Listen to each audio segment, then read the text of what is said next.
বারুইপুরে নাটকীয় ঘটনা, এনআইএর হাতে গ্রেপ্তার প্রাক্তন তৃণমূল বিধায়ক শওকত মোল্লা। রাজনৈতিক মহলে চাঞ্চল্য।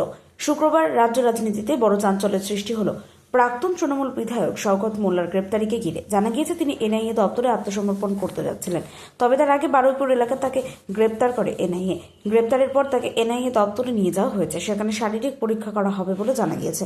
আগামীকাল তাকে বিচার ভবনে তোলা হতে পারে। এদিকে শওকত মোল্লাকে এনআইএ দপ্তরে নিয়ে যাওয়ার কিছুক্ষণ পর সেখানে পৌঁছে যান তার স্ত্রী ও মেয়ে। ফলে গোটা ঘটনাকে দপ্তরের বাইরে তৈরি হয় উদ্বেগ এবং কৌতূহলের পরিবেশ। এই গ্রেপ্তারিকে কেন্দ্র করে রাজনৈতিক মহলে শুরু হয়েছে জোর আলোচনা। সাধারণ মানুষের মনে উঠছে একাধিক প্রশ্ন।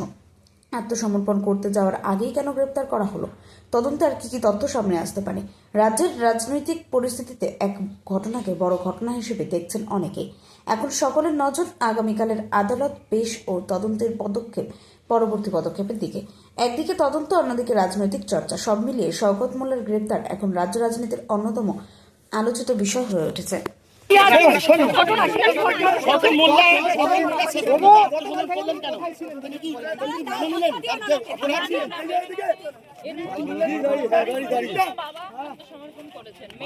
যে সমস্ত অভিযোগ রয়েছে সেই অভিযোগ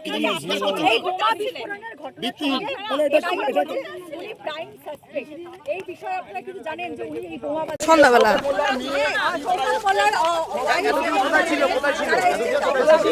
উনি কোথায় ছিল জানি না, উনি শুনে বাড়ি এসেছেন।